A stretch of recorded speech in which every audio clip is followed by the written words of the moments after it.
Panthers fans, what if I told you the entire offense could be built or broken by one decision? One battle. One name, Cade Mays or Austin Corbett? The center position is about to explode into one of the biggest training camp stories of the year. And what happens next could shape the future of the Carolina Panthers. Buckle up, this isn't just a camp battle. It's a crossroads. All right, Panther Nation, no practice yesterday, but that doesn't mean the fire's gone out. In fact, this might be the calm before the storm, because today, practice is back. And there's one battle that could decide everything for this offense. Forget the receivers for a minute. Don't look at the running backs. The spotlight now is right in the trenches. I'm talking about the center position, the brain of the offensive line. Let's be real. If the Panthers want Bryce Young protected, if they want this offense to finally click, then the man snapping that football has to be perfect. He's not just snapping, he's calling protections, reading defenses, making sure every lineman knows where to be. This position is life or death for a young QB. And right now, we've got a war going on between Cade Mays and Austin Corbett. Let's break it down. Corbett, he's experienced, sure, but in the last 2 seasons, he's only played 9 games. Injuries have kept him sidelined, and that matters. The best ability in the NFL? Availability. Now look at Cade Mays. Just last year, he started 8 of the final 9 games. And in those starts, he gave up just 10 quarterback pressures. That's impressive for any lineman, but for a young guy learning on the fly, that's rare. And here's the kicker. Cade just turned 26 this April. Corbett's turning 30 right when week 1 hits. That's not ancient, but for a team trying to build long-term, it matters. Now let's talk money. Cade's cap hit, $3.6 million. Corbett's? $5.6 million. That's $2 million more for a guy who's older, more injury-prone, and hasn't played much. So what are we doing here? The numbers, the age, the performance, it all screams one thing. Cade Mays should be the Panthers' starting center. If he's not listed as the Week 1 starter, I'm not just shocked, I'm disappointed. I'll be confused, frustrated, and honestly, I'll question what direction this staff wants to go. You want a stronger line? Protect your quarterback? Build for the future? Then you go with the guy who's younger, tougher, and already showing he belongs. This isn't a knock on Corbett. It's just the truth. Cade Mays has earned it. Panthers fans, it's your turn. Who do you want snapping the ball in Week 1, Cade Mays or Austin Corbett? Drop your answer in the comments and rate your confidence in the Panthers' offensive line from 1 to 10. Let's talk about it. This is about more than just one season. This is about the future of the Carolina Panthers. If you're trying to build something real, a foundation for years to come, then you need tough, smart, reliable players to hold it all together. That's exactly what Cade Mays can be on this offensive line. He's not flashy, he's not loud, but every time he steps on the field, he gets the job done. And that's what you need in the trenches. Since joining the league in 2022, Cade Mays has never been given the keys to be the full-time starter for all 17 games. Not once. And yet, every time he was called up, whether it was due to injury or rotation, he stepped up, filled the role, and played like a professional. So what are we waiting for? What more does this man have to prove? He's already shown he can handle the job. Now it's time to stop holding him back. Let him own the center position. Let him start. Let him lead. Let him grow. He's younger. He's stronger. He's more durable. And honestly, he's cheaper. Cade's contract is team-friendly. Meanwhile, Corbett is 30, coming off injuries, and costs more. In the NFL, that's a formula that doesn't usually win long-term. Unless Corbett secretly dominated Cade every day in practice this offseason, and we just didn't see it, there's no logical reason Cade shouldn't win this job. And here's something real interesting. This isn't just my opinion. About a month ago, a fan in the comments, I wish I remembered your name, actually said Austin Corbett should be traded to free up cap space and pick up future draft picks, while Cade takes over the job. That idea hit hard. Not only because it makes sense, but because fans are starting to think like general managers. That's how passionate this fan base is. If you're the one who said that, please drop your name in the comments again. You deserve credit, because that take was spot on. At the end of the day, I truly believe Cade Mays has earned the starting job. And honestly, I'll be stunned if he doesn't get it. Not just surprised, shocked, disappointed, frustrated. It would make zero sense. But hey, that's just my view. Some of y'all always tell me I don't know what I'm talking about anyway, right? So let's flip the script. Panther Nation, what would you do? Start Cade and move on from Corbett? Or stick with the vet? And do you think we should trade Corbett for draft picks? Drop your thoughts in the comments and let's talk strategy like real GMs. Let's talk about a big question Panther fans aren't asking enough. Who's the next Panther headed to the Hall of Fame? That's not an easy question, especially with where this team is right now. Some fans might even say, nobody. And honestly, I get that. I really do. But according to CBS Sports' Brian Diardo, he took on this exact challenge, picking one current player from every NFL team who has the best shot at making it to Canton, Ohio someday. And for the Carolina Panthers, his pick was Derek Brown. Let me be clear, Diardo didn't say he's a lock for the Hall of Fame right now. He even said, no, not yet. But he explained why Derek Brown might just be on that path, and honestly, I agree with him. Here's what he pointed out. In 2023, before the injury, Derek Brown had the best year of his career. He racked up a career-high 203 tackles. That's crazy for a defensive tackle. Add to that 2 sacks, 1 interception, 6 pass deflections. He was everywhere, rushing the passer, stopping the run, even dropping into coverage when needed. That was a complete season. He looked like a force. He looked like a star. Then, week 1 of 2024 happened. Injury, out for the season. Just like that, the rise came to a sudden stop. Now the biggest question isn't about numbers or contracts. It's about something much deeper. Can Derek Brown bounce back? That's the question hanging in the air right now. And nobody, not fans, not coaches, not even Brown himself, truly knows the answer yet. But here's what I do know. This man has never taken a step backward until that injury. Every single year, he's gotten better. He's been dominant. He's been dependable. And most important, he's never looked like a bust. This was one of the best draft picks the Panthers have made in recent years. Now it's about the comeback. If he returns to form, if he stays healthy, and if he leads this defense again, then yes, the Hall of Fame talk is real. But it all depends on how he handles the next chapter. And honestly, if it's not Derek Brown, then who? Two names come to mind, and both are complicated. First, Adam Thielen. Not because of what he's done in Carolina, but because of his full career. Let's be real, Thielen was a monster in Minnesota. If we're looking at career stats and not just what someone did in a Panthers jersey, he might be the most likely future Hall of Famer on the current roster. Second, J.C. Horn. Yes, he's missed time 2 of his 4 seasons, to be exact. But based on raw talent alone, Horn is special. If he ever plays a full season and lives up to his potential, people will start whispering his name in that conversation too. Some might even argue for Chuba Hubbard, especially after his first 1,000-yard season last year. But let's not jump too far ahead. One strong season doesn't make a Hall of Fame case. Yet, so the question remains, who do you think is the Panthers' best shot at making the Hall of Fame? Derek Brown, Thielen, J.C. Horn, or someone else we're not even thinking about? Drop your Hall of Fame pick in the comments and back it up. Tell us why they deserve a spot in Canton.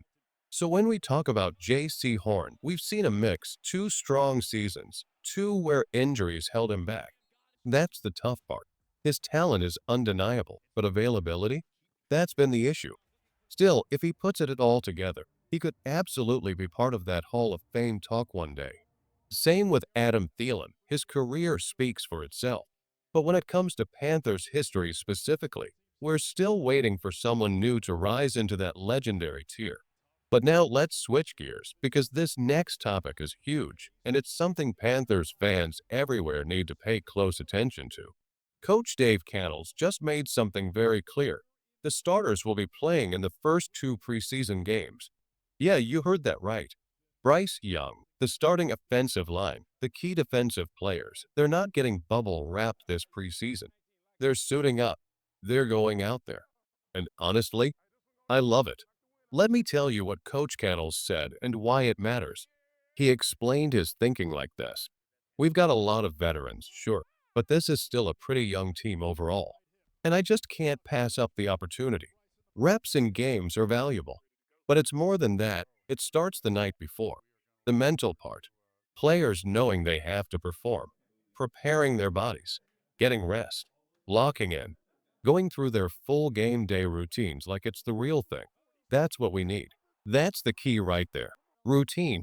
Coach wants his team to live game day, not just show up on Sundays and hope for the best. He wants these young guys to get fully used to it. The sleep, the mindset, the nutrition, the stress, the rhythm, all of it. Because if you've never felt a real game day, you're going to be out of sync when the lights actually come on. So this preseason, it's not just warm-ups, it's a dress rehearsal. And I'm all in. But now that we know the starters are playing, that brings up some big questions. How much will they play? We all know the usual. Starters play one or two drives in the first game, maybe a quarter in the second, sit out the third. That's the old playbook. But Coach Cattles is asking for rhythm. He wants chemistry. He wants this team to gel. And if that's the case, it might be time to switch things up. Here's my humble opinion. Just one Panther fan to the head coach. First preseason game, let the starters play half the first quarter. That's enough to get their feet wet, build some early rhythm, and start clicking. Second preseason game, go even further. Let them play the entire first half.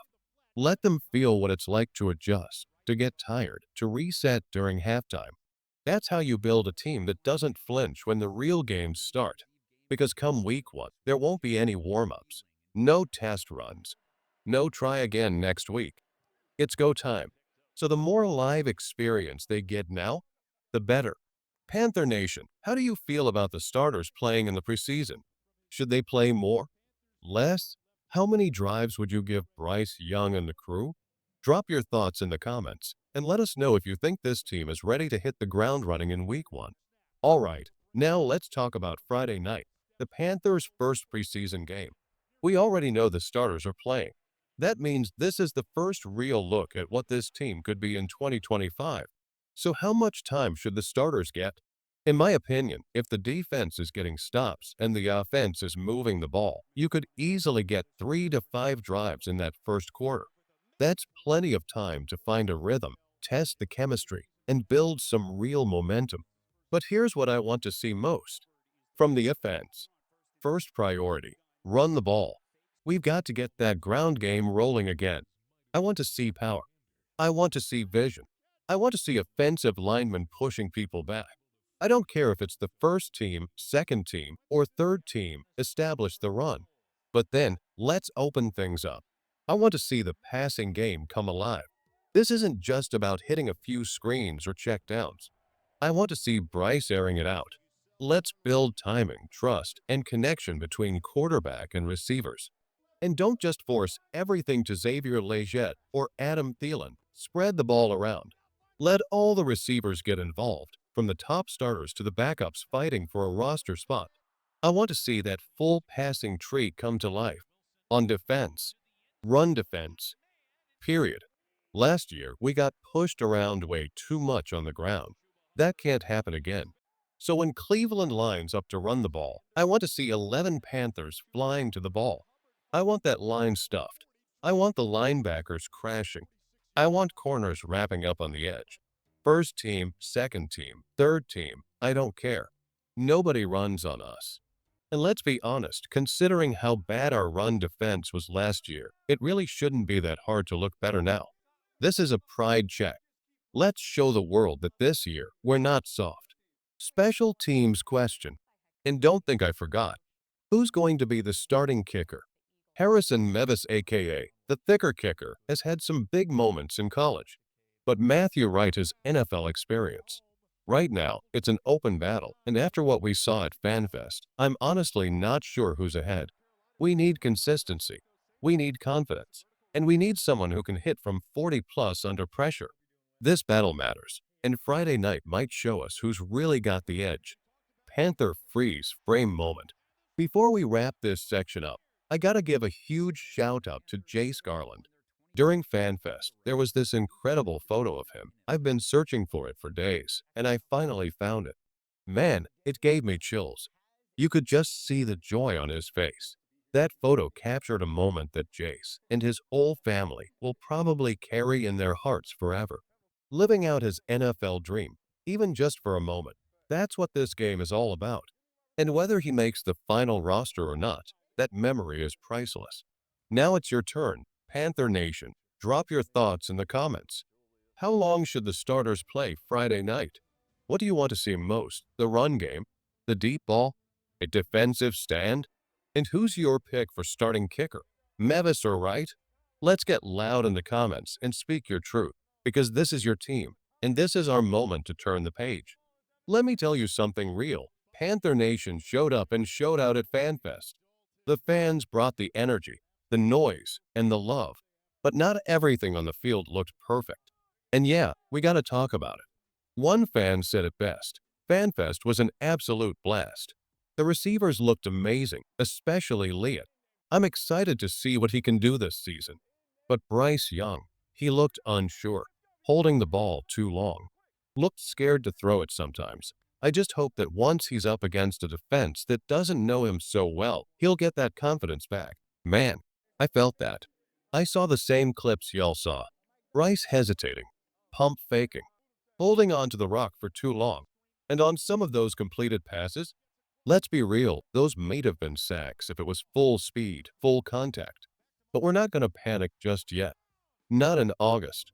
Bryce is learning. He's taking hits in practice, sure, but he's also facing a defense that knows all his reads. Let's see what he does when the lights come on and it's a real opponent standing across from him. Then we got this message from my guy Eloding, and this right here got me emotional. Drove 7.5 hours from Maryland to Charlotte. First time at the stadium. Section 116, row 4. Saw Serper. Got one of Jimmy Horn's touchdowns on video. Man, I had a blast. I wish I could show y'all the pictures. Everyone, if you've never been to FanFest, do everything you can to make it next year. Panther Nation would love to see you. Keep pounding. Yo, loading. I feel that in my bones. I used to make that same drive from Andrews. Long ride, but worth every mile. That's what makes Panther Nation special. It's the sacrifice, the passion, the stories like yours.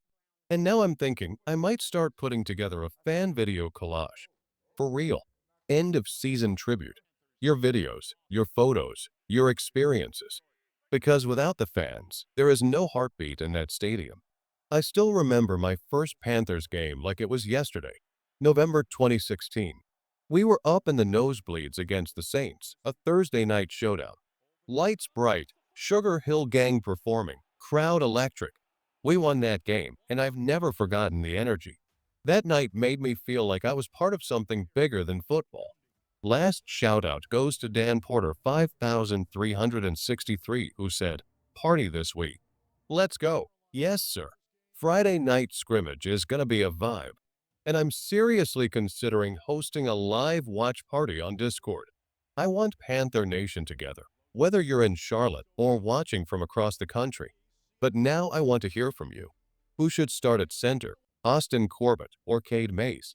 Who's your pick to make the Hall of Fame from this squad? Derek Brown, Thielen, J.C. Horn, maybe even Bryce? What are you hoping to see Friday night? How many drives should the starters get? What's your mindset heading into this next chapter?